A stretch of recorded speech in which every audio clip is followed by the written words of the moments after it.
ठीक है। तो आज हम बात करने जा रहे हैं रोगों के वास्तविक कारण के लिए। जो किस कारण हमको रोग हो रहा है उसके बारे में हम बात करेंगे। तो सबसे पहले ये है कि हम जो भी खा रहे हैं ना, उसी के कारण हमको रोग हो रहा है। क्योंकि जैसा मैंने आप सबको बताया था कि जानवर बीमार नहीं पड़ते, पर जानवर वो जो हमारे पर निर्भर नहीं है, वो खुद अपने आप बाहर रहते हैं, जो उनको मिल रहा है खाने को। अब इनमें कुत्ते नहीं आएंगे और बिल्लियां नहीं आएंगी। रीजन ये है कि जो हम बनाते हैं बेचारे कुत्ते वही खा पा रहे हैं ना, तो फिर भी वो अपने आप को कोई घास फूस खा के ठीक कर लेते हैं। तो वो उन जानवरों के बारे में बात करेंगे जो जानवर जंगलों में रहता है। जैसे जंगल में रहने वाला जानवर कोई आपको मोटा नहीं दिखेगा, कोई आपको पतला नहीं दिखेगा, कोई आपको उसमें पैरालाइज नहीं दिखेगा, किसी जानवर को कैंसर नहीं होती, स्किन की परेशानी नहीं होती। हाँ, युद्ध में उनको चोट लग गई हो वो बात अलग होती है, उसके बारे में नहीं बात करेंगे, वो इमरजेंसी में आ जाते हैं। उसी तरीके से क्योंकि वो अपने सही टाइम पे खाते हैं, सही टाइम पे सोते हैं, सही टाइम पे उठते हैं। बंदरों को आपने देखा होगा, बंदर अपने मुंह में यहाँ साइडों में भर के रखते हैं। वो किस लिए भर के रखते हैं? क्योंकि उनको पता है जितना उनका खाना हुआ उन्होंने खाया, उसके बाद वो अपने मुंह में भर के रख लेते हैं। उससे ज्यादा एक्स्ट्रा नहीं खाते। जब उनको भूख लगती है तो वो खाते हैं उन चीजों को।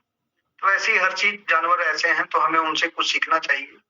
आप देखोगे जो जंगलों में गाय होती हैं वो खाना नहीं खाती शाम के बाद। हमारे गुरुकुल में कुछ गाय थी हमारे गौशाला में, जो कई गाय ऐसी थी जो केला नहीं खाती थी। तो जो केला मतलब है तो फल ही खाना चाहिए था, बट उनको पता है कि ये केमिकल वाले हैं, तो वो नहीं खाती थी। क्योंकि हमने अपने गायों को कभी बांध के नहीं रखा था, खुली रहती थी हमारी गाय गुरुकुल में, तो केला नहीं खाती थी। तो ये भी आप सबको पता होना चाहिए कि केला नहीं खाना चाहिए। इसके बारे में हम एक डिस्कस करेंगे, बट आज हम रोगों के वास्तविक कारण के बारे में बात करते हैं। तो लिखिए आप सब, रोगों का वास्तविक कारण सबसे पहले है नमक। नमक जो है वो है रोगों का वास्तविक कारण। जो व्हाइट नमक है, आयोडीन युक्त नमक जो है, वो बहुत ज्यादा नुकसानदायक है हमारे शरीर के लिए। अगर आप सबको ये लगता होगा कि मैं फास्ट बोल रहा हूँ तो प्लीज मुझे बता दें, तो मैं थोड़ा धीरे अपनी स्पीड धीरे कर सकता हूँ। बट अगर इतना जल्दी चल रहा है तो मतलब समझ आ रहा है तो आप सब बता सकते हैं। अगर किसी को दिक्कत हो रही है कि मैं जल्दी जल्दी बोल रहा हूँ तो आप सब उसको बता सकते हैं मुझे, ठीक है?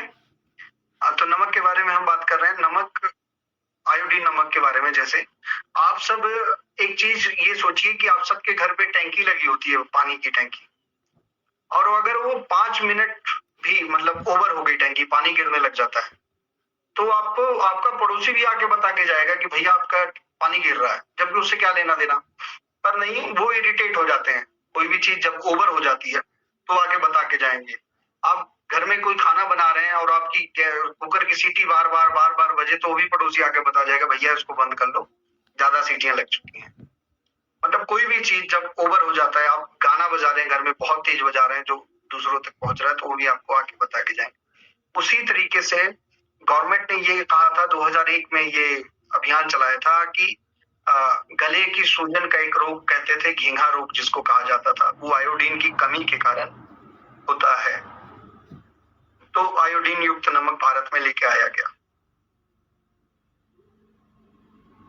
कि वो 2-3 महीने के अंदर अंदर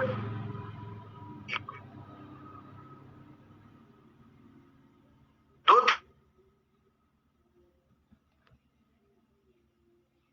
नमक आप खाते हो तो 2-3 महीने के अंदर अंदर वो आयोडीन आपकी बॉडी में पूरा हो जाएगा। पर बच्चे का जन्म जब से हो रहा है आजकल, जब से हो रहा है और जब तक मौत नहीं हो रही है तब तक हम नमक कौन सा प्रयोग कर रहा है? आयोडीन। तो आयोडीन की मात्रा घटने के कारण अगर कोई बीमारी हो सकती है, तो बढ़ने के कारण भी तो बीमारी होगी। बॉडी में कैल्शियम बहुत ज्यादा बढ़ जाता है तो स्टोन होने लग जाती है ना? तो वैसे ही चीजें हैं, आयोडीन भी अगर बढ़ता है तो बहुत सारी बीमारी दे के जाता है, और ऐसी ऐसी बीमारी दे के जाता है जिसका आप सबको कोई पता नहीं है, और किसी भी ब्लड टेस्ट में ये नहीं आता कि आपके खून में आयोडीन की मात्रा बढ़ी हुई है। और हम लगातार उसी चीज को रिपीट करी जा रहे हैं, रिपीट करी जा रहे हैं, तो जिसके कारण क्या होता है, आपको प्रॉब्लम होती है। जबकि आयोडीन हमें कई सारी चीजों से मिल जाता है। आलू में बहुत कम मात्रा में आयोडीन है, मतलब जमीन के अंदर जितनी भी चीजें होती है सब में आपको आयोडीन मिल जाएगा। आलू में है, उसमें सूरन में मिलता है, जिसको पंजाब में औल कहा जाता है, मतलब शकरकंदी में मिल जाता है, मूली में भी मिल जाएगा आपको। तो हर चीज में जो जमीन के नीचे होती है उसमें आपको थोड़ी मात्रा में आयोडीन मिल जाएगा।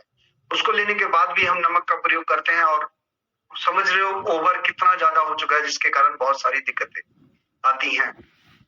बाल का सफेद होना आयोडीन के कारण ही हो रहा है। किडनियों पे प्रेशर बढ़ता है आयोडीन के ज्यादा होने के कारण बॉडी में। यूरिन ट्रैक के जितने भी इन्फेक्शन है उसमें आयोडीन का योगदान रहता है। हमारी ये नब्ज होती है यहाँ पेट के बिल्कुल नीचे, उनको कमजोर करने में योगदान है आयोडीन का। हड्डियां जो हो रही है उसके पीछे भी आयोडीन बढ़ने का कारण है। बहुत सारी दिक्कतें हैं, नसों का गुच्छा बनना सब आयोडीन के कारण हो रहा है। हड्डियों का कमजोर होना आयोडीन के कारण हो रहा है। तो आप देखिए, समुद्र का पानी इसलिए नहीं पिया जाता ज्यादातर क्योंकि वो आपको गलाना शुरू कर देगी। अगर आपने 1 महीना लगातार समुद्र का पानी पी लिए तो आप शरीर अंदर से गलना स्टार्ट हो जाता है। तो हम लगातार वही नमक यूज कर रहे हैं, तो इसीलिए हमें आयोडीन नमक का प्रयोग नहीं करना चाहिए। अब हमें प्रयोग क्या करना चाहिए? आप सेंधा नमक का प्रयोग कीजिए। काला नमक, सेंधा नमक, पहाड़ी नमक, पाकिस्तानी नमक जो पत्थरों से टूट टूट के आता है, बनता है, आप इनका प्रयोग कीजिए। आपको बहुत है तो आप महीने में 10 दिन आप ये नमक का प्रयोग कर सकते हो आयोडीन का। या आप नहीं चाहते कि नहीं हमें यही यूज करना है, तो आप 1 किलो सेंधा नमक में 20 ग्राम 50 ग्राम आप व्हाइट नमक, सॉरी काले नमक में आप व्हाइट वाला नमक जो आयोडीन युक्त नमक है इसका प्रयोग कर सकते हैं। तो सबसे बड़ा कारण हमारा पहले था ये नमक। नमक के बाद आते हैं हम चीनी पे। सर्टिफिकेट में आया है, मैं आपको कटिंग दूंगा उसकी, कि जो बच्चा 5 साल तक, जन्म लेने के 5 साल बाद तक चीनी नहीं खाता तो 60 साल तक बीमार नहीं होगा। पर हमारे यहाँ क्या हो रहा है, बच्चे का जन्म होता है तो बाहर का दूध आता है, उसमें चीनी मिला मिला के हम बच्चे को देना स्टार्ट कर देते हैं। चीनी कभी भी बॉडी से अपने आप बाहर नहीं निकलती, शुगर कभी भी नहीं निकलती बाहर। जब भी शुगर बाहर निकलेगी तो आपके कैल्शियम को लेके ही निकलेगी। कैल्शियम को लेके निकलेगी तो बहुत सारी दिक्कतें आएंगी। अब कैल्शियम की मैं प्रक्रिया बताऊंगा आपको, कैल्शियम का योगदान क्या है बॉडी में। तो ये रहा चीनी का। चीनी को बनाने के लिए कई तरीके के केमिकल यूज किए जाते हैं। आप कभी चीनी मिल जाके देखिए, इतना स्मेल आता है। आप जहाँ पशु, मरे हुए पशु रखे जाते हैं, जानवर, आप वहां जाइए और चीनी मिल चले जाइए, दो के दोनों जगह सेम ही स्मेल आपको मिलेगी। तो ये बताना चाहता हूँ कि चीनी का प्रयोग जितना कम हो सके, अगर आप हटा सकते हैं तो आप घर से हटा दीजिए।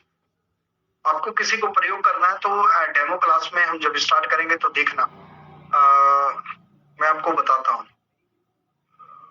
जैसे कोई लकड़ी का टुकड़ा है कोई, मैं आपको बताता हूँ कि कोई चीज आपने पकड़ना है, आपकी बाजू सीधी रहनी चाहिए कि कोई चीज पकड़ा आपने, और इसको उठा के देखना, पहले ऐसे ऊपर तक बिल्कुल उठा के देखना, ठीक है। थोड़ा ये वजनदार होना चाहिए, तो हल्की है, मतलब 1 किलो के करीब का कोई सामान, आप उसको उठा के देखना पहली बार, आपकी बाजू में ताकत आ जाएगी। ये आप उठा सकते हो। पर अगर आपने चीनी हाथ में ले लिया, अपने एक हाथ में चीनी ले लिया और फिर इसको उठा के देखोगे तो ये उठेगा नहीं, ये गारंटी। अगर उठा भी ले गए, बहुत हल्का हुआ, तो आपको इन चीजों पे दर्द होने लग जाएगा, यहाँ बहुत ज्यादा पेन हो।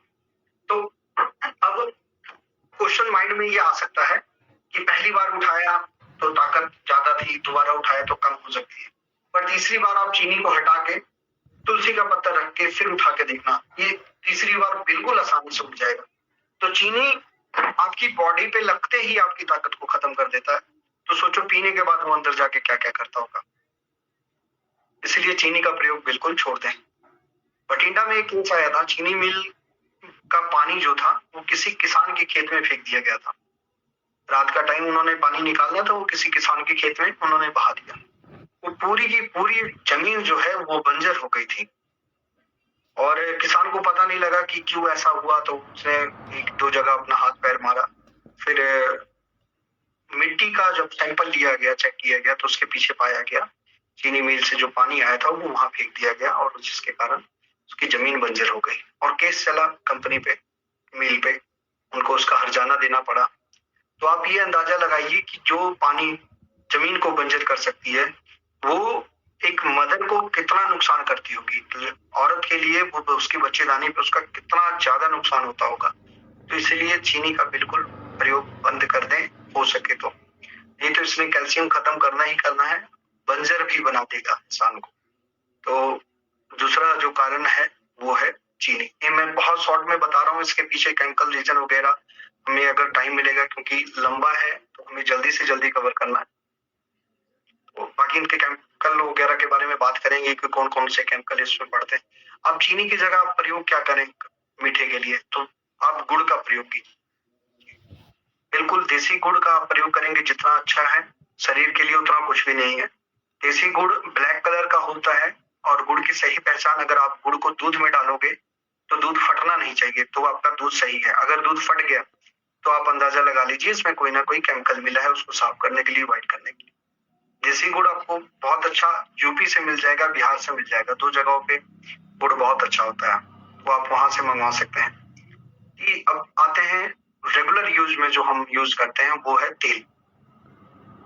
रिफाइंड के बारे में बात करेंगे। रिफाइंड भी शरीर का बहुत ज्यादा नुकसान पहुंचाता है। कैसे पहुंचाता है उसके बारे में बात करते हैं। आपने अचार देखा है, अचार बनता हुआ, सबने अचार सबके घर में बनता होगा या बाहर से खरीद के आता होगा। कभी किसी अचार में रिफाइंड का प्रयोग क्यों नहीं होता, सरसों का तेल ही क्यों डाला जाता है? उसके पीछे ये बड़ा रीजन है कि अचार को ज्यादा दिन तक संभाल के रखना होता है, महीनों तक, सालों तक अचार बचा रहे, इसलिए उसमें सरसों का तेल डाला जाता है और रिफाइंड नहीं डाला जाता। रिफाइंड क्यों नहीं डाला जाता? क्योंकि रिफाइंड की सेल्फ लाइफ जो है वो बहुत कम है, और वो जिस जगह जाएगी वो उसको खराब करेगी। अब एक प्रयोग करना, एक सब्जी बनाना, एक में आप सरसों का तेल डालना और दूसरे में आपने रिफाइंड डालना, उन दोनों को बना के आप छोटे छोटे कांच के गिलास में ढक के रख देना। 6 घंटे बाद दोनों को स्मेल करना, आपको अंदाजे का पता लगेगा। 12 घंटे बाद स्मेल करना, फिर अगले दिन स्मेल करना, आपको पता लग जाएगा किस में सड़न की मात्रा बहुत ज्यादा बढ़ रही है। वैसे ही जैसा वो गिलास में सड़ेगा वैसे ही हमारे पेट में होगा। रिफाइंड वाला जो आप प्रयोग बता रहा हूँ, रिफाइंड में बना खाना आप 12 घंटे बाद आप स्मेल नहीं कर सकते, जहर बन जाता है, बिल्कुल सड़ जाता है। उसी तरीके से अगर आपने उसको खाया और बॉडी में गया रिफाइंड की बनी चीज, और वो बाई चांस किसी कारण के कारण नहीं पच पाया, तो वो सड़ेगा, आम बनाएगा बॉडी में, और वो आम ब्लड के द्वारा हमारे पूरी बॉडी में जाएगा, और जिसके कारण हमको दिक्कत होगी ही होगी। गठिया का मेन कारण ये भी है। आजकल हर दूसरे इंसान को ज्वाइंट पेन है, बैक पेन है, गैस की समस्या है। तो जिसको गैस बनने लग जाती है उसको ये होना ही होना है। 2 साल जिसको गैस रहेगी उसको ज्वाइंट पेन होना ही होना है। रीजन, क्योंकि आप देखिए कमरे में आप कोई कपड़ा सुखाने के लिए डाल दीजिए, वहां धूप नहीं आ रही है, तो ही वो कपड़ा सूख जाता है, कुछ टाइम लगता है पर सूखता है। मेन रीजन क्या है? कमरे में हवा है। हवा कहीं पे भी किसी भी चीज को सुखाने के लिए सक्षम है। तो उसी तरीके से अगर बॉडी में हवा है तो हमारी बॉडी के हर जॉइंट पे जो ग्रीस होती है तो उनको वो सिखा देता है, कार्टिलेज जो होते हैं उनको सुखाने पे काम करता है हवा बॉडी में जब ज्यादा होगी। तो जब वो सूखती हैं तो फिर हमको दर्द पैदा होता है, हड्डियां आपस में टकराती हैं। इसीलिए हमें रिफाइंड का प्रयोग नहीं करना चाहिए, क्योंकि रिफाइंड की सेल्फ लाइफ बहुत कम है। और रिफाइंड में 40% पाम ऑयल का प्रयोग किया जाता है, जो कि कैंसर का बहुत बड़ा कारण है। विदेशों में कैंसर ज्यादा फैलने का रीजन ये है, वहां पाम ऑयल का यूज होता है। अब तो इंडिया की गवर्नमेंट ने भी मैसेज दे दिया है कंपनियों को कि आप 40% तक अपने तेल में पाम ऑयल मिलाएंगे। रीजन ये है, गवर्नमेंट बोलती है कि गेहूं की पैदावार, सरसों की पैदावार कम है, जिसके कारण हम पाम ऑयल मिलवाएंगे। जबकि ऐसा कुछ नहीं है, कोई सरसों की पैदावार कम नहीं है, यहाँ होती है, विदेशों में बेच देते हैं। तो हो सके तो अपने आसपास के किसी चक्की से तेल लेना स्टार्ट कीजिए, कोल्हू से तेल लेना स्टार्ट कीजिए। या अगर स्वस्थ रहते हैं और रहना चाहते हैं और आप सब सक्षम हैं, तो 20-22 हजार रुपए की, 18 हजार रुपए से मशीनें स्टार्ट हो जाती है तेल निकालने वाली। आजकल तो कई मशीनें छोटी आ रही हैं लक्कड़ का, वो 1-2-4 आदमी के लिए तेल तो पर डे वो निकाल सकती है, जिसमें 2-3 लीटर आप 2-3 किलो आप सरसों वगैरह डाल के आप निकाल सकते हैं। डॉक्टरों को मेरा रिक्वेस्ट है कि अगर वो आप अपनी क्लिनिक करते हैं तो इन 3 चीजों का ध्यान रखें, और अगर हो सके तो तेल का सेटअप भी अपने करके रखें कि भाई अगर तेल लेना है तो आप हमारे से लेके जाइए। तो ये जो ज्वाइंट पेन है, गैस की समस्या है, आंखों की रोशनी कम हो रही है, सब ठीक होने लग जाएगा और आपका एक तरीके से व्यापार भी चलेगा। तो ये जागेश्वर जी अपने गुरुकुल में कोशिश कीजिए कि इस चीज का जल्दी से जल्दी लगाया जाए। जागेश्वर जी सुन रहे हैं आप?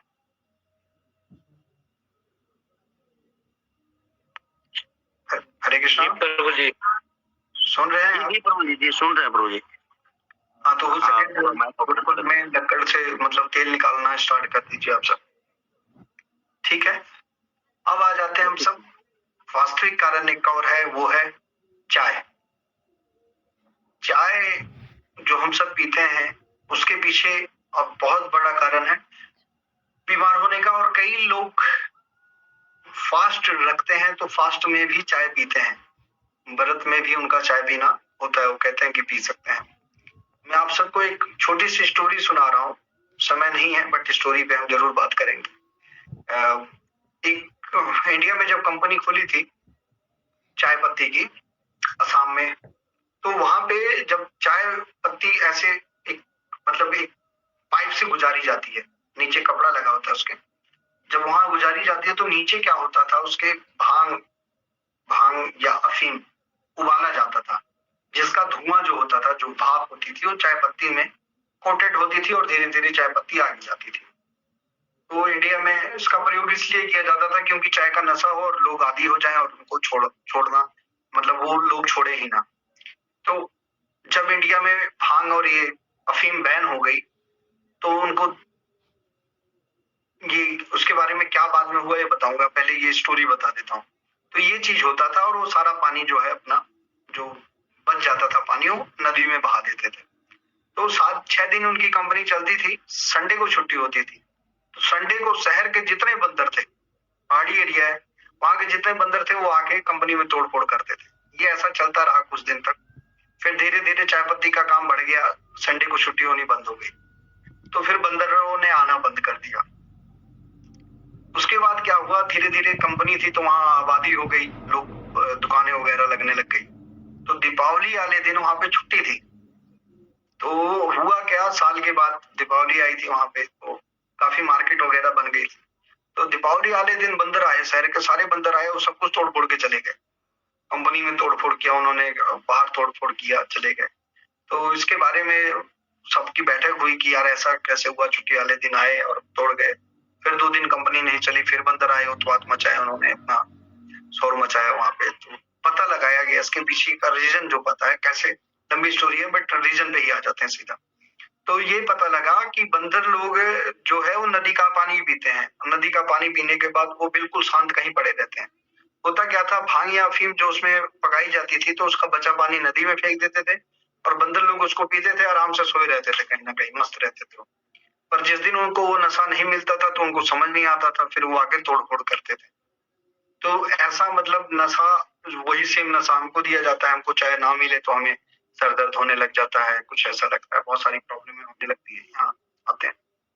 तो जब ये बैन हो गया ये चीज, तो फिर दूसरा नशा कैसे लाया जाए। तो अब क्या होता है, आप बुच्चड़ खाने में जाओगे तो वहां पे खून बिकता है, जहाँ जानवर काटे जाते हैं उनका ब्लड बेचा जाता है। और वो ब्लड होता क्या है, वो ब्लड के चाय पत्तियों में मिलाया जाता है। क्यों मिलाया जाता है, क्योंकि खून में भी नशा होता है। मच्छर को पता है कि एक बार काटूंगा और वहीं मैं मार दिया जाऊंगा, पर उसको इतना नशा है कि वो पीने आता ही आता है। कुत्ते को कहते हैं कि एक बार कुत्ते ने काट लिया तो वो काटता ही रहेगा, क्योंकि उसको उसका खून लग चुका है, उसके मुंह को खून लग गया है। तो इसके पीछे भी मेन रीजन यही है कि खून एक बार जिसको लग जाता है वो काटता ही काटता है। आप सब सर्च करेंगे तो पता लगेगा, बाहर विदेशों में बच्चों का खून पिया जाता है। मॉर्निंग टाइम जैसे हम चाय पीते हैं, वहां पे बहुत बड़े जो लोग हैं वो बच्चों का खून पीते हैं। तो खून में इतना नशा होता है। तो कौन सी कंपनियां अभी कर रही है ये काम, कौन सी नहीं है, उस पर हम बात नहीं करेंगे। कई कंपनियों में मतलब ऐसा होता है। तो रिक्वेस्ट है, आप सब फास्ट वाले दिन तो चाय पत्ती का प्रयोग ना ही करें तो अच्छा है। और कॉफी भी सेम ही है, आप ये ना सोचें कि चाय छोड़ के हम कॉफी पी लेते हैं। अब हम नेक्स्ट पे आते हैं कि अगर उसके जगह हमने पीना क्या है, तो आप सब तेज पत्ता, उसके बाद इलायची, लौंग, दालचीनी, ब्राह्मी, अर्जुन की छाल थोड़ी मात्रा में, इन सबको कूट पीस के आप पाउडर बना लें, और जब आपने पीना, सौंफ थोड़ा डाल लें आप उसमें। जब आपको चाय का दिल हो तो उसमें डालिए, आप बना के आप पी सकते हैं। धीरे धीरे आदत पड़ जाएगी आपको। तुलसी डाल सकते हैं, पर उसमें दूध का प्रयोग नहीं करना है। फिर अगर तुलसी का पत्ता है तो ये चीज आप अवॉइड करें उस दिन तो ज्यादा अच्छा है, और हमेशा के लिए छोड़ दें तो वही अच्छा है। चाहे हमें फिर बॉडी में एसिड बढ़ाती है, सबको पता है। और यही सेम प्रयोग आप करके देखें। एक दो तरीके का आप खाना बनाएं, और एक में क्या करें, खाना बनाने के बाद थोड़ा सा उसमें चाय डाल के उसको ढक के रख दें, और 12 घंटे बाद उसकी स्मेल लेके देखें, आपको पता लग जाएगा। जो काम मैं यहाँ करता हूँ वही काम हमारे पेट में करेगा। हमारी पाइप में, फूड पाइप में खाना बचा रहता है, जब हम चाय डालते हैं उसमें तो वहां पे जाके हमको दिक्कत देता है। और अब आ जाते हैं एक वास्तविक कारण पे, टूथपेस्ट पे। हम सवेरे उठते ही मंजन करते हैं। एक छोटा सा क्वेश्चन है, क्या आप सबके पेस्ट में नमक है? आप सब रिप्लाई करें। आप सबके पेस्ट में नमक है? जी प्रभु जी। नमक है। ये किसने बोला जी प्रभु जी? नहीं पता प्रभु जी। मीठा लगता है, मीठा लगता है। पेस्ट में नमक नहीं है सर। मेरे पास दंत कांति का है सर, पतंजलि का। अच्छा, तो आपके मतलब पेस्ट में नमक नहीं है। ठीक है, मैं आपको एक बात बताता हूँ। देखो पता है क्या हुआ, 2007 में एक ऐड आई थी, खोजेंगे हम सब यूट्यूब पे बैठ के। जो मैं बोलता हूँ उसको प्लीज आप सब सर्च किया करें। मैं पिछली क्लास जो थी मेरी कोलकाता में, बहुत अच्छे स्टूडेंट थे। जो मैं बोलता था ना, जैसे ये सारी चीजें बोला, तो वो मुझे गलत साबित करने के लिए जाते थे, सर्च करते थे कहीं, क्योंकि वो कई उसमें आईआईटी टॉपर थे, कई आईपीएस की तैयारी कर रहे थे, कई आईपीएस थे। तो वो जाके सर्च करते थे कि डॉक्टर साहब ने जो बोला ये गलत होगा, तो सर्च करके लाते थे, फिर मुझे दिखाते थे कि सर ये सही निकला। तो बहुत अच्छा लग रहा था। तो आप सब भी इसको जाके सर्च किया करें। जो है, जो मैं आपको बता रहा हूँ, 2007 में एक ऐड आती थी कि डॉक्टरों की, मतलब उसमें डॉक्टर आते थे और वो बताते थे कि अगर पेस्ट में नमक है, 2004 में पेस्ट में नमक है तो आपके दांतों के लिए हानिकारक है। क्यों ये बताते थे? क्योंकि पहले लोग पेस्ट थोड़ा कम करते थे, 2004 से पहले वो नमक वगैरह कर लिए करते थे। उसके बाद क्या हुआ, वो जब धीरे धीरे ये चल गया, तो अभी क्या ऐड आने लग गई कि आपके पेस्ट में नमक है। पहले ये बताया गया उन्हीं कंपनियों द्वारा कि पेस्ट में नमक हानिकारक है। अब वो कंपनी ये बता रही है कि आपके पेस्ट में नमक है। तो मतलब क्या है, कंपनियां सिर्फ और सिर्फ आपको गुमराह कर रही हैं, आपको गलत चीजें बेचने के लिए। पेस्ट कोई भी हो, किसी भी कंपनी का हो, हम ब्रांड का नाम नहीं लेंगे, पेस्ट को पेस्ट फॉर्म में रखने के लिए उसमें केमिकल डालते हैं। उसको उसकी खुशबू बरकरार करने के लिए ना उसमें केमिकल पड़ता है, टेस्ट के लिए नमक पड़ता है, कलर के लिए नमक पड़ता है, सॉरी ये जो नमक कह रहा हूँ केमिकल पड़ता है। तो ये उसमें, और शुगर तो होती है। एक पेस्ट में आप अंदाजा लगाएंगे, पूरे पेस्ट में 22 ग्राम शुगर होती है, और सेम 22 ग्राम शुगर होती है आपके एक लिम्के की बोतल में, पेप्सी में या माजा में। तो 1 ग्राम शुगर को पचाने के लिए हमें 15 मिनट पैदल चलना पड़ता है, और 22 ग्राम शुगर को पचाने के लिए हमको 5.5 घंटा पैदल चलना पड़ेगा। तो अगर आपने सवेरे पेस्ट किया तो भी आपको कम से कम एक बार गया तो कम से कम 1-2 ग्राम आप पेस्ट गया, तो आपका 30 मिनट तो आपका ऐसे ही चला गया। पैदल चलोगे तब जाके आप ठीक रह पाओगे। तो पेस्ट, हमारे राजीव दीक्षित की हत्या ही सिर्फ पेस्ट करके की गई, तो उन्होंने पेस्ट के लिए मना किया था। और पेस्ट सिर्फ और सिर्फ आपकी बॉडी को नुकसान पहुंचाता है। अगर कोई इसमें दांतों का डॉक्टर बैठा है ना, तो आप उनसे जाके पूछना, ये कंपनियां आपको गलत ऐड देती हैं, दांतों को मोती जैसा चमकाए। दांत का जो रियल कलर है वो व्हाइट है ही नहीं। कोई बीडीएस डॉक्टर हो अच्छा दांतों का, तो उससे पूछना, भैया दांत का कलर क्या है?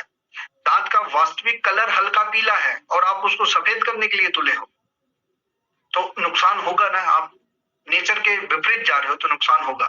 इसीलिए दांत चमकाने की कोशिश मत करो। दांत का कलर सफेद नहीं है, इंसानों के दांत का कलर हल्का पीला है, हल्का पीला। ठीक है, ये बात याद रखें। तो पेस्ट कोई भी पेस्ट नहीं करना है। शुगर का पेशेंट शुगर कभी ठीक कर ही नहीं सकता, क्योंकि सवेरे उठते ही वो सबसे पहले क्या डाल रहा है मुंह में? पेस्ट डाल रहा है। और कहां से ठीक होगा? वो कहेगा जी मेरी फास्टिंग की शुगर बढ़ी आ रही है, ये वो। भाई बढ़ी तो रहेगी, आपने सवेरे उठते ही पेस्ट डाल लिया। क्योंकि सवेरे अगर आप अमृत लेते हो तो 10 गुना काम करेगा, जहर लोगे तो 10 गुना काम करेगा, क्योंकि सारे सेल भूखे रहते हैं सवेरे, शेर की तरह उन पे छाल मारते हैं कि हमको कुछ मिल गया, और मिला क्या? उनको जहर मिला। फिर सारा दिन एसिड बनी जाना। 10 दिन 15 दिन आप पेस्ट छोड़ के देखिए, आपको जो मॉर्निंग टाइम एसिड बनता है, पित्त बनती है, वो सारी चीजें ठीक होने लग जाएगी। पेस्ट की जगह करना क्या है, पेस्ट की जगह आप त्रिफला कर लीजिए, सरसों का तेल और नमक कर लीजिए, बहुत अच्छा रिजल्ट है। मेरे दांतों की समस्या आई थी, मेरे एक मित्र हैं बीडीएस है, उन्होंने स्केलिंग के लिए बोला था कि मसूड़ों को उठवा के साफ करना है, स्केलिंग के लिए बोला था, नहीं तो बोले कि दांत आपका खराब हो जाएगा। मैंने आयुर्वेद की बुकें उठाई, बहुत कुछ खोजा, कुछ नहीं मिला। बहुत एक छोटा सा मिला कि सरसों के तेल में नमक का प्रयोग कीजिए, ठीक हो जाएंगे। मैं सोचा यार समस्या बहुत बड़ी है, मतलब मेरा जबड़े बंद नहीं होते थे, और वो मैंने किया 3-4 दिन में और ठीक हो गया, और आज तक मैंने दोबारा पेस्ट नहीं किया। जिनको पायरिया हो जाता है वो भी अगर सिर्फ सरसों के तेल में नमक डाल के करना स्टार्ट कर दें, 2-4 दिन तक ब्लड वगैरह आएगा, वो भी ठीक हो जाएगा। तो इसीलिए आप पेस्ट छोड़ दीजिए, पेस्ट की जगह आप ये कीजिए, और 12 महीने अगर आप कुछ कर सकते हैं तो त्रिफला कीजिए, नहीं तो दातुन कीजिए, है ना। बाकी हम पेस्ट बनाना बताएंगे आपको, सॉरी पेस्ट नहीं, पाउडर बनाना बताऊंगा। जब हम प्रैक्टिकल पे आएंगे तो आपको पाउडर बनाना बताऊंगा। और तब तक अगर किसी को चाहिए तो वो सब हमारे गौ कृपा आयुर्वेदिक गुरुकुल में आपको हर चीज मिल जाएगी। बाल काला करने के लिए हम तेल बनाते हैं, केमिकल फ्री है, उस तेल को आप पीजिए अगर तो गैस की समस्या ठीक हो जाएगी, आंखों की जलन ठीक हो जाएगी। जिनको नींद की समस्या हो, तेल लगाने से नींद की समस्या ठीक हो जाती है। बाल जिनके बड़े नहीं हो रहे हैं, वो सारी चीजें, मतलब आपको अगर आप जागेश्वर जी से संपर्क करना, कोई भी आयुर्वेदिक प्रोडक्ट चाहिए होगा तो आपको प्योर क्वालिटी में मिलेगा। मशीनों का प्रयोग नहीं होता वहां पे। एक चीज है, उसको वहां पे ढेक्सी कहा जाता है, उससे कूट के बनाते हैं सारी चीजें, तो बहुत अच्छा रिजल्ट है। आप उनसे संपर्क कर सकते हैं कुछ अगर चाहिए, नहीं तो हम सिखाएंगे आपको, सब कुछ बनाना सिखाएंगे। जब तक नहीं व्यवस्था होती आप वहां से ऑर्डर कर सकते हैं। तो 8:32 हो चुका है। अगर कोई क्वेश्चन है यहाँ तक किसी का तो प्लीज आप सब कर सकते हैं।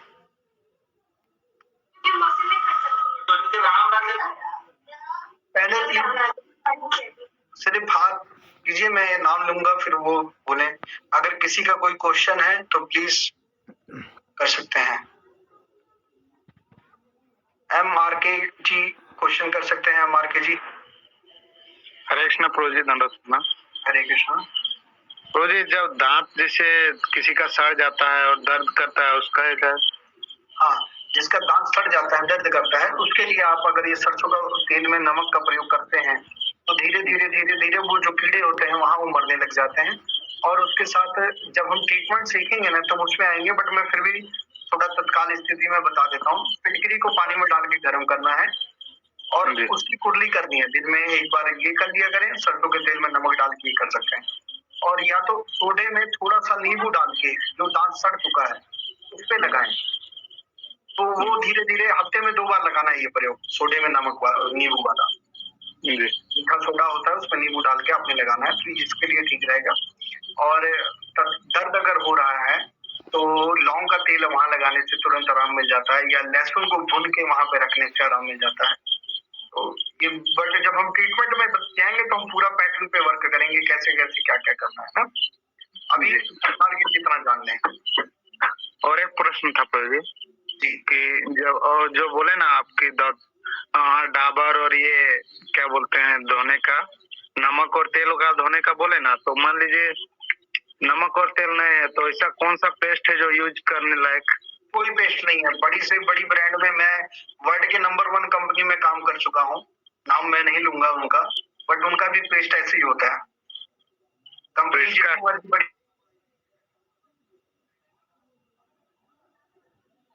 क्या है तो फिर दातुन तो शहर में नहीं मिलेगा प्रभु जी, दातुन नहीं तो पेस्ट अगर आप शहर में जाते हो तो पेस्ट कहाँ लेके जाते हो, बैग में रख के जाते हो ना। नहीं पेस्ट जैसे कि पेस्ट रहता है लेकिन उसको मान लीजिए छोड़ना चाहते हैं तो क्या फिर यूज करें वहाँ पर?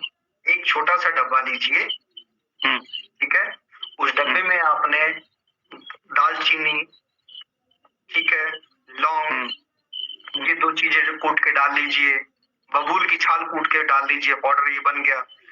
देसी गाय का गोबर हो तो उसकी राख डाल लीजिए, थोड़ा नमक डाल लीजिए, बना के आप रख लीजिए। जहां करना हो आप निकालिए, आप कर लीजिए। तेल मिलता है तो ठीक है, नहीं मिलता तो भी ठीक है। तो जी कोयला से, लकड़ी का कोयला से कर सकते हैं, कोई नुकसान नहीं है? कोई नुकसान नहीं है, क्योंकि पहले हम लोग कोशिश करते थे इसलिए। अगला किसी का क्वेश्चन?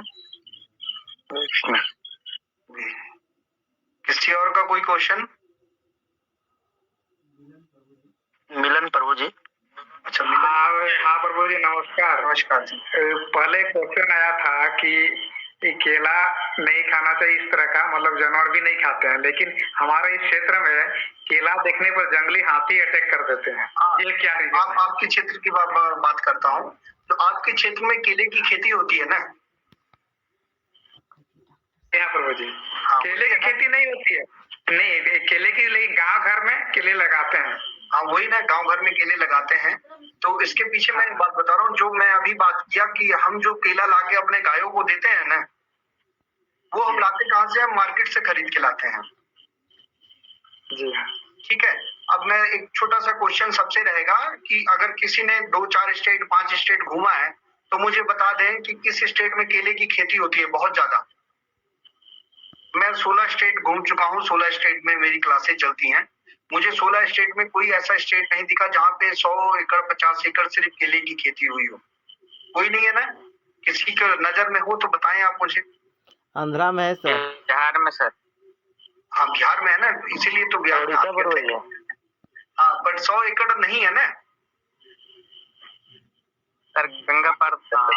हाँ तो इसके पीछे हाँ बताता हूँ। जैसे होता क्या है कि आप इंडिया के किसी भी कोने पे चल जाओ, रेडी पे अगर सबसे ज्यादा फल दिखेगा तो आपको केला ही दिखेगा। ये सही है कि नहीं? जी सर। सही है ना? दूसरी बात, केला अगर एक बार भरपूर पेड़ केले पे पूरा हो गया ना तो केला अपने आप गिर जाता है। अगर पूरा फल लग गया उसपे पेड़ गिर जाता है। ये सही है कि नहीं? बिल्कुल सही है, बिल्कुल सही है। सही है ना? तो केले को इसीलिए बांझ कहा जाता है कि एक बार वो जन्म देता है उसके बाद गिर जाता है। बट हो क्या रहा है, केले को पूरा भरपूर मात्रा में पकने नहीं देते पेड़ पे, उसको काट लिया जाता है ताकि उनका केला गिरे ना, पेड़ ना गिरे, अगली बार फिर से वो फल दे। और उसको इंजेक्शन देके बड़ा किया जाता है। पूरे इतने जगहों पे पूरे इंडिया में सबसे ज्यादा बिकने वाला फल जो है वो केला है। और कैसे इसकी पूर्ति हो रही है? खेती तो इतनी हो नहीं रही है, तो सारा का सारा जो केला है वो इंजेक्शन से बनाया जा रहा है। इसीलिए जो हमारे समझदार जानवर हैं उसको नहीं खाते। और आप जो जिस क्षेत्र में आप हो वहां पे केला होता है, हाथियों को केला पसंद है, पेड़ वाला केला तो खाएंगे ही खाएंगे। मैं उस केले की बात कर रहा हूँ जो हम सब किसी स्टॉल से खरीद के लेके आ रहे हैं, खिला रहे हैं, वो हमारे जानवरों को दिक्कत देती है या हमें दिक्कत देगी। ठीक है, धन्यवाद। बाकी भी ज्यादा है, केले भी ज्यादा है, इसलिए वो केले आपको मतलब सॉरी वो धन्यवाद प्रभु जी। जी। और किसी का कोई क्वेश्चन? मेरे प्रभु जी। प्रभु जी मेरा जो है ना कि जो मैं पतंजलि का पेस्ट करता हूँ तो और दंत कांति है, तो उसमें कोई दिक्कत है क्या? हाँ दिक्कत है। पेस्ट कोई भी हो वो उसमें सब में केमिकल पड़ा है। और राजीव दीक्षित तो मरे ही इसीलिए थे। नहीं करना है प्रभु जी अब, मतलब नहीं करना जी आपको प्रभु। प्रयोग करना है ना, मैं आपको बताता हूँ। आपको प्रयोग करना है, बताता हूँ आपको। आप ना अपना वो पेस्ट है जो वो डालिए किसी टेबल पे, किसी बर्तन पे डालिए। और लैब से HCl नाम का केमिकल होगा, वो मिल जाएगा आपको, जो ब्लड टेस्टिंग वाले लैब होते हैं वहां आपको लिख लीजिए HCl, हाइड्रोक्लोरिड एसिड जो होता है वो हमारे पेट में होता है, आंत में। तो उसको क्या करना, अपने उस पे डाल के देखना, अपने जो आपका पेस्ट है वो इतना झाग फेंकेगा कि आप सोचोगे कि ये कैसे होने लग गया। तो सेम काम वही करता है कि अगर वो हमारी बॉडी में गया तो उससे मिलकर रिएक्ट करेगा और बहुत सारा झाग फेंकेगा। ठीक है। हरे कृष्णा सर, क्वेश्चन है चंद्रा जी का, मतलब बोल रहे सर अगर तुलसी का यूज कर रहे हैं चाय में तो दूध क्यों नहीं डालना है? तुलसी में पारा की मात्रा पाई जाती है।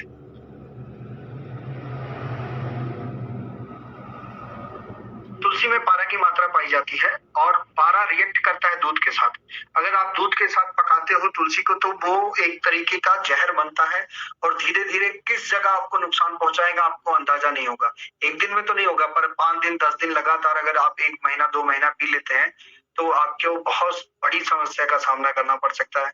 स्किन की समस्या हो सकती है, किडनी की समस्या हो सकती है, क्योंकि वो अंदर से गलाने लग जाता है पारा। ठीक है, तो अकेला तुलसी अगर आप लोगे तो आपको नुकसान नहीं करेगा, बट दूध के साथ लोगे तो जहर बनता है इसीलिए। एक और क्वेश्चन है जी, एक क्वेश्चन आया मुझे, मैं पहले उसका रिप्लाई कर देता हूँ। HCl जो लेना है वो आपको लिक्विड फॉर्म में ही लेना है, तभी उस पे डालेंगे। और आप स्ट्रॉन्ग फॉर्म में भी मिलता है तो डाल के देख सकते हैं रिजल्ट, क्योंकि दोनों का सेम ही होगा। जी, अब आप अगला बताएं। हैंड क्या? सुचिता जी। हेलो,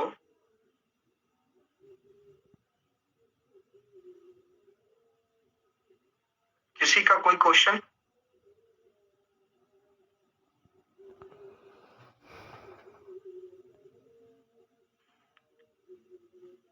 सावित्री देवी जी क्वेश्चन कर सकते हैं। हरे कृष्णा प्रभु जी। हरे कृष्णा। हाँ प्रभु जी, जैसे केला के बारे में बताएं तो केला मतलब कभी खाना ही नहीं चाहिए। जी, कभी खाना ही नहीं चाहिए। अगर आपके घर में लगा है केला खा सकते हो, पर अगर आपको मजबूरी है कि केला खाना ही है तो आप कीजिए क्या, केले को लाके उसको आप पानी में डाल दीजिए, कम से कम 2 से 2.5 घंटे पानी में पड़ा होना चाहिए। उसके बाद आप उसका निकालेंगे, खाएंगे तो उसका केमिकल काफी हद तक खत्म हो जाएगा। और ये सब्जी बनाने वाला केला प्रभु जी?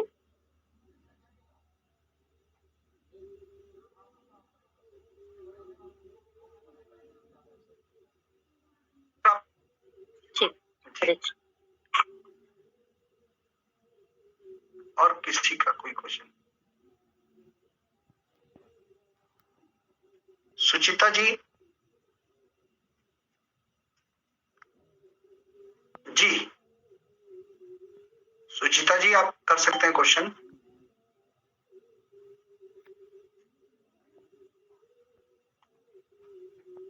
टाइम हमारे पास है सर उनका, जी। शायद मिस्टेक से उठ गया है। अच्छा, फिर कोई और अगर किसी ने करना है तो प्लीज जल्दी कर लें। किसी ने क्वेश्चन करना है? ठीक है। नहीं करना, मैं एक चीज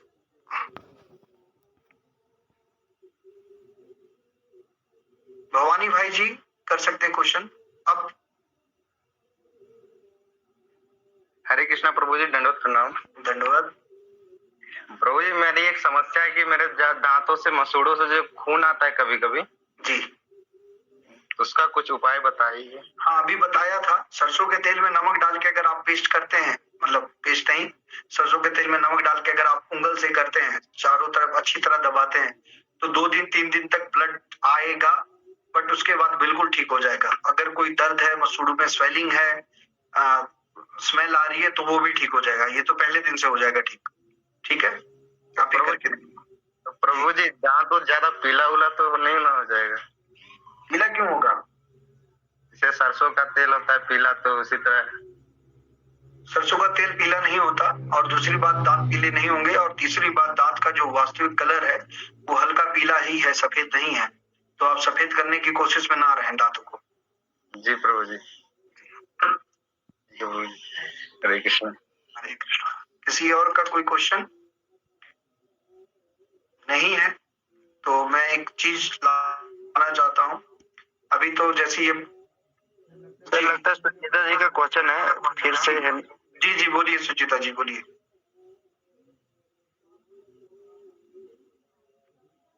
सुचिता जी। राधे कृष्णा सर। राधे कृष्णा। सर आपसे ये क्वेश्चन है, आप बोले थे आयोडीन खाने से मतलब हमारे बॉडी में कुछ अलग रिएक्शन होता है, बट ऐसा तो कुछ ऐसा डॉक्टर एडवाइस करते हैं खाने के लिए ना, क्योंकि उसके खाने से नहीं खाने से गाइटर रोग होता है, फिर हमारी बॉडी को। गले की रोग की बात कर रहे हैं आप ना? हाँ, घेंघा रोग होता है। हाँ हाँ हाँ, उसके बारे में मैं बताना चाहता हूँ। आप आसपास में 2 4 10 गांव में किसको अभी घेंघा का रोग है, आप बता सकते हैं? अभी तो नहीं है, बट डॉक्टर तो एडवाइस करते हैं खाने के लिए। नहीं है, इसका कारण यही है कि हमारे इंडिया से घेंघा रोग बिल्कुल खत्म हो चुका है, क्योंकि 5 सालों की प्रैक्टिस में मुझे अभी तक कोई भी घेंघा रोग का पेशेंट नहीं मिला है। और पर डे की ओपीडी भी 400-500 पेशेंटों की रहती है, इतने लोग आ जाते हैं ना, तो फिर भी नहीं है, तो खत्म हो चुका है। और डॉक्टर क्यों एडवाइस करते हैं? क्योंकि आप बीमार पड़ोगे तभी तो मेरे पास आओगे, नहीं बीमार पड़ोगे तो कहाँ आओगे। इसीलिए डॉक्टर का एडवाइस करना सही है। मैं माफी चाहता हूँ सभी डॉक्टरों के लिए ये नहीं है। कुछ डॉक्टर ऐसे हैं जो लोगों को स्वास्थ्य के लिए भी वर्क करते हैं, पर कुछ हमारे रीजन ये है डॉक्टर क्यों बेचारे फंस जाते हैं बीच में, उसका कारण आपको बताता हूँ। एक्चुअली जो मेडिकल की फीस है वो बहुत ज्यादा हाई है। आप MBBS करने जाओगे तो 40 से 50 लाख रुपए का खर्चा है, BMS करोगे तो भी 15 से 20 लाख का खर्चा है, BHMS करोगे सेम खर्चा है, BDS करोगे तो भी 30-40 लाख का खर्चा है। मतलब ये डिग्रियों के नाम बता रहा हूँ। तो इतना पैसा किसी के पास होता नहीं, तो या तो उनके पेरेंट्स कहीं से लोन लेके करते हैं, किसी से उधार लेते हैं, या खेत बाड़ी बेच के अपना बच्चों को पढ़ाते हैं। तो जैसे ही स्टडी पूरी होती है उनको बेचारों को वो पैसा